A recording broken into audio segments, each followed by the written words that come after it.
Estamos voltando com os episódios sobre as mulheres que foram importantes no propósito de Cristo, e hoje nós vamos falar sobre Ana, que participou de forma indireta para a vinda do Messias. Ana, que significa cheia de graça, foi casada com Eucana, cujo nome tem o significado de possuído por Deus, ou Deus adquiriu. E ele tinha duas esposas, Ana e também Penina. E Penina significa face de Deus, ou Deus é a minha face.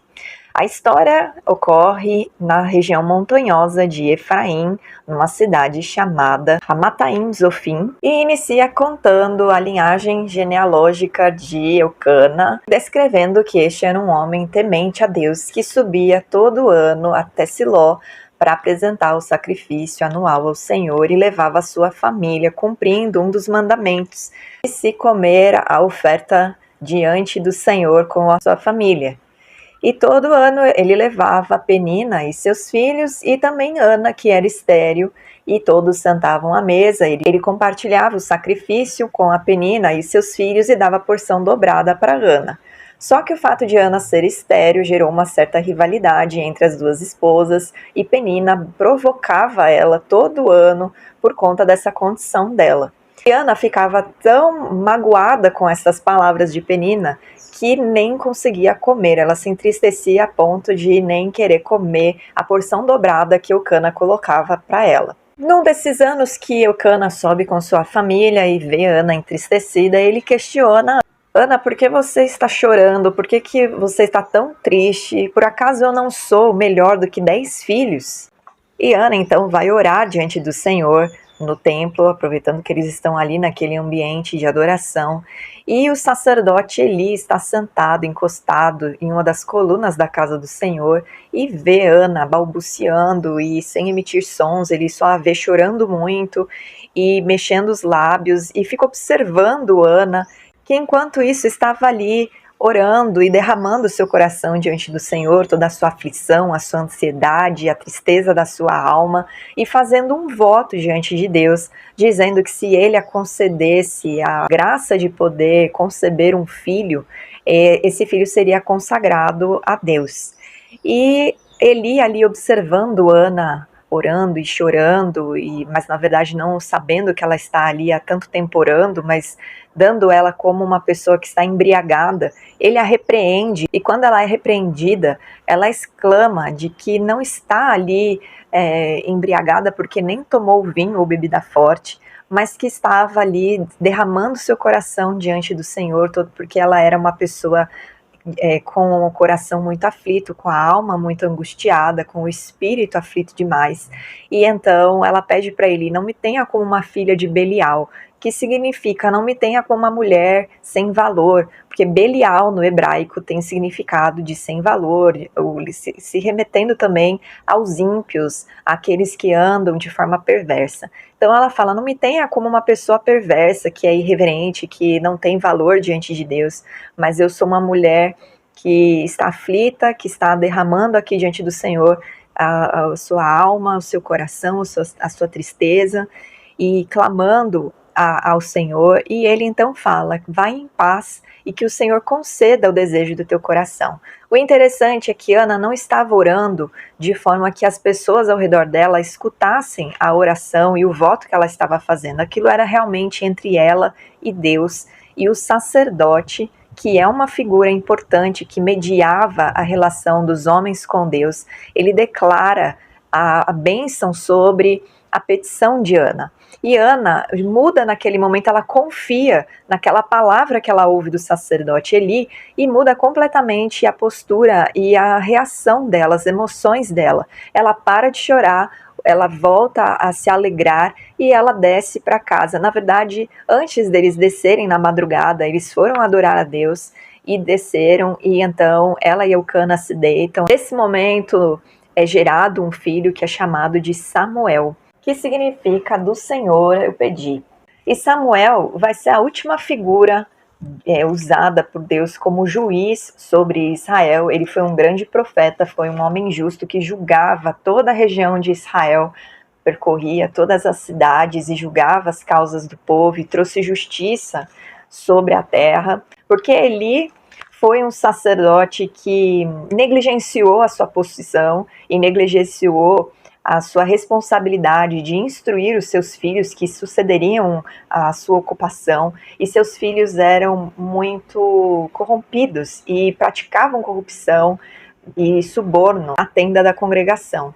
E então o Senhor trouxe juízo sobre a casa de Eli e levantou Samuel como juiz e profeta de Israel.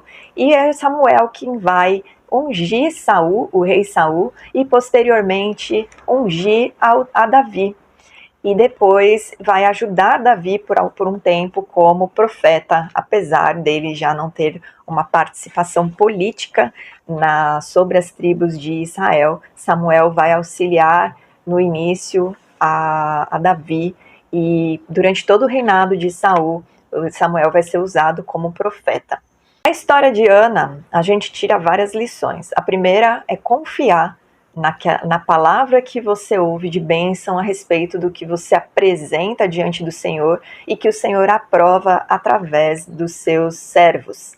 A segunda é que, e a mais importante, eu creio, para nós, é que nós não podemos ter um coração como o de Ana no início, que apesar de ser fiel ao Senhor, apesar de confiar no Senhor, se deixou abater pelas palavras da sua adversária, e por conta de uma condição dela, por algo que ela não tinha, ela não conseguia reconhecer e se alegrar com aquilo que ela tinha, o amor do marido e a porção dobrada ali na mesa. E quantas vezes o Senhor não nos convida a sentar numa mesa, em um banquete, onde Ele prepara muitas bênçãos para nos entregar, só que o nosso coração está tão focado naquilo que nós não temos, que nós não nos alegramos na presença dele. E o Senhor também faz a mesma pergunta que Eucana fez para Ana: por que você está tão triste? Por que o seu coração está assim? E por que você chora? Será que eu não sou melhor do que isso que você considera tão importante e que você não tem? Então, é algo para a gente pensar, né? Como nós estamos levando a nossa aliança com o Senhor e as porções dobradas que Ele coloca na nossa mesa. O terceiro ponto também, Ana foi fiel ao voto que ela fez, porque assim que a criança nasceu e ela ficou com o bebê até que ele desmamasse, então Deus, Ele é fiel e Ele honra os nossos votos, mas a vida está sempre acima de qualquer coisa. E a relação ali inicial do filho com a mãe, ela foi preservada. Esse momento inicial de um ser humano que é gerado com a sua mãe, ele é importante, esse vínculo é importante, a mãe nutre o filho e Deus não tira isso de nós. Então, o Senhor honrou com a fidelidade de Ana e Ana honrou com o seu voto e ela cuidou do menino até que ele desmamasse, e então levou para consagrá-lo diante do Senhor. E quando ela leva, ela entrega o seu voto com o novilho de 3 anos, com a efa de farinha e com o vinho. 3 elementos importantes para consagração, adoração e demonstrar a gratidão e a alegria diante do Senhor. Todo voto que a gente cumpre diante do Senhor, ele deve ser feito e entregue com alegria e com fidelidade e confiança, até porque o Senhor não se agrada de votos precipitados. Ele prefere que a gente nem faça um voto se a gente não vai ter condições de cumpri-lo.